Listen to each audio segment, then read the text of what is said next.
The Roman Senate thought they were getting a traditional emperor. Instead, Constantine was about to commit the ultimate betrayal, abandoning the eternal city of Rome itself. On May 11th, 330 AD, he didn't just build a new capital, he declared war on 1,000 years of Roman tradition. And the shockwaves are still shaping Christianity today. Welcome to Legacy of the Holy Cross, where Orthodox faith, Byzantine history, and sacred tradition are brought to life for the modern believer. In 1453, the walls of Constantinople finally fell. But what if I told you the Byzantine Empire never truly died? Today, millions of Orthodox Christians carry its legacy without even knowing it. In the next 15 minutes, you'll discover hidden truths about your faith that will transform how you worship forever.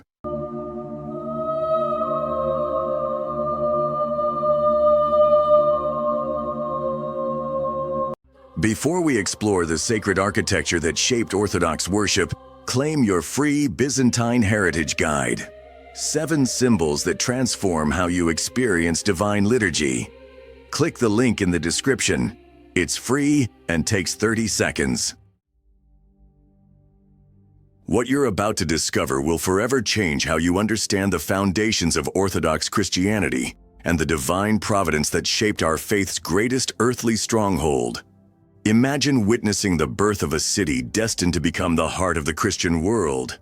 Constantine, the first Christian emperor, standing where Europe meets Asia, envisioning a capital that would merge Roman power with Christian devotion. This wasn't just urban planning. This was prophecy being fulfilled through imperial vision. But why this exact location?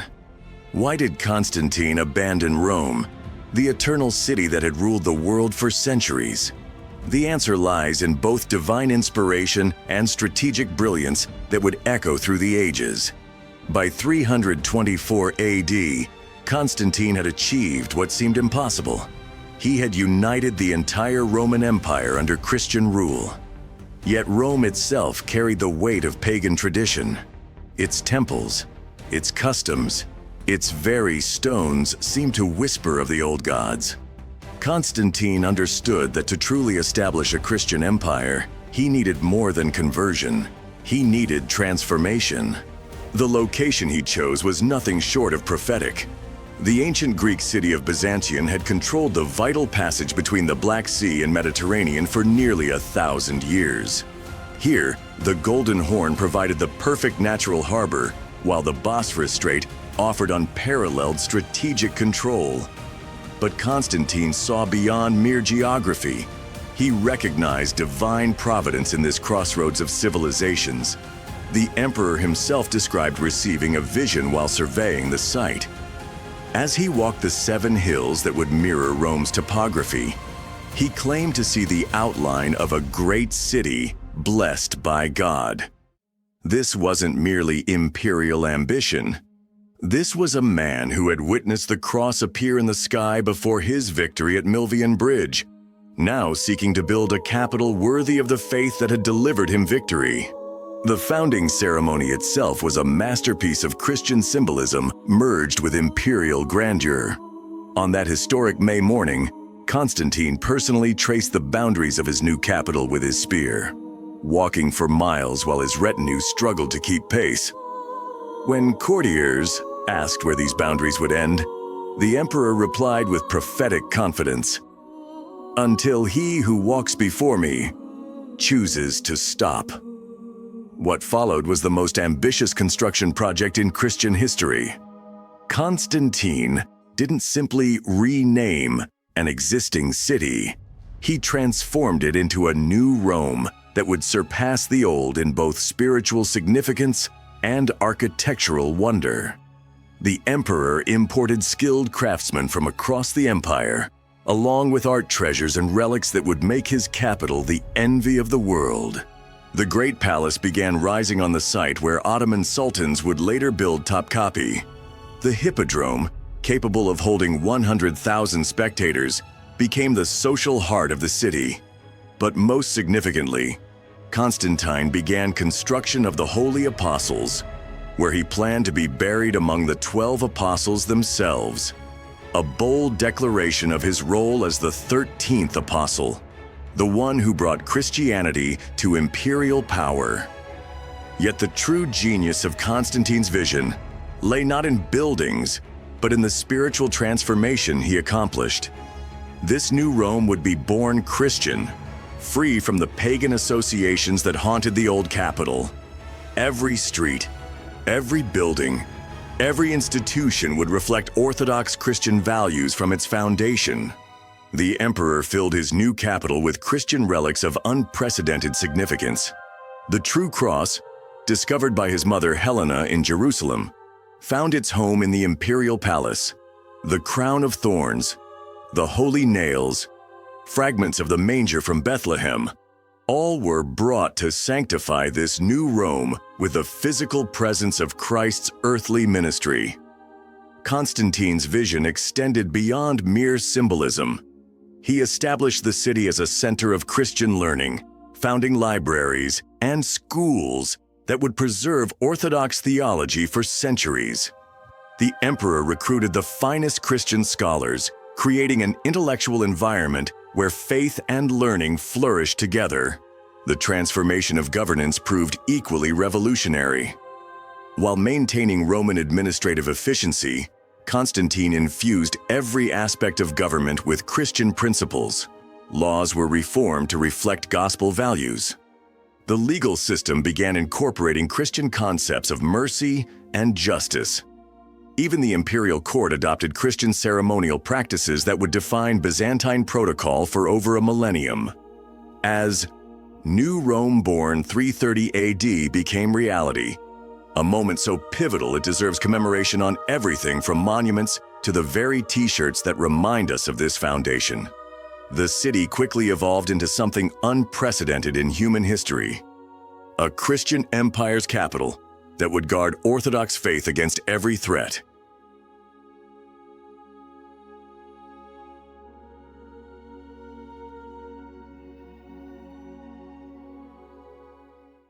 What we just uncovered represents exactly why I spent 2 years researching and writing From Byzantium to Today, the philosophical bridge to modern Christianity.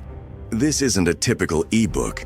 It's an 80-page academic exploration featuring 13 comprehensive chapters full of reference material. From the Cappadocian Fathers to Byzantine legal codes that still influence modern law, from women's hidden influence in imperial Christianity to the philosophical exchanges between Byzantine and Islamic thinkers. This scholarly work connects every historical moment we discuss to your modern Orthodox faith.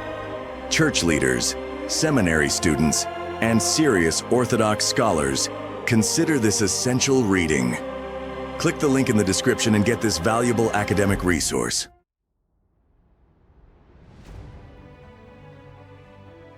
The speed of this transformation amazed contemporaries. Within a decade, what had been a Greek trading city became the beating heart of the Christian world. The emperor's vision proved prophetic as scholars, merchants, and pilgrims flocked to this new Rome, drawn by both opportunity and the spiritual magnetism of a truly Christian capital. Constantine's architectural choices reflected deep theological understanding. The city's layout incorporated Christian symbolism at every level. Streets were aligned to accommodate religious processions. Public spaces were designed to facilitate Christian worship and community gathering. Even the water system was blessed and consecrated, making the very infrastructure of the city a reflection of Christian sanctification. The emperor's personal involvement in every detail revealed his understanding of this project's eternal significance. He personally selected locations for churches, supervised the installation of Christian artwork, and ensured that every public building reflected Orthodox Christian values. This wasn't delegation. This was a man convinced he was building God's own capital on earth. Most significantly, Constantine established Constantinople as the seat of ecclesiastical power that would rival Rome itself. The Bishop of Constantinople received unprecedented authority. eventually becoming the ecumenical patriarch whose spiritual jurisdiction would extend across the Orthodox world. This wasn't merely administrative reorganization. This was the birth of Eastern Christianity's permanent institutional foundation. The emperor's vision for his new Rome extended far beyond his own lifetime. He designed institutions capable of preserving and defending Orthodox Christianity against every conceivable threat. The imperial administration, the military structure, the educational system, all were configured to serve the higher purpose of maintaining Christian empire. Constantine's legacy crystallized in the city's role as guardian of Orthodox faith. When Rome fell to barbarian invasions, Constantinople endured.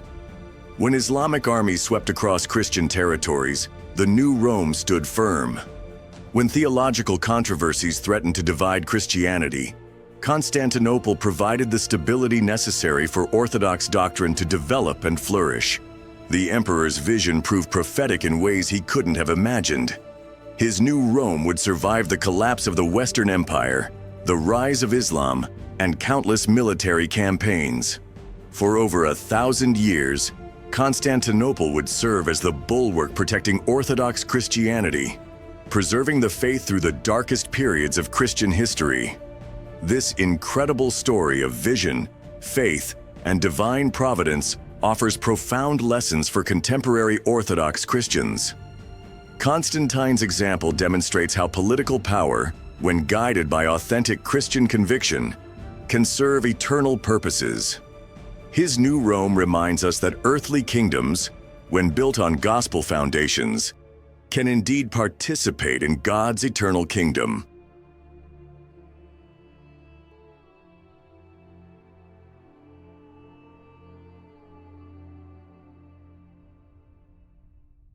The Byzantine cross we see throughout Orthodox churches.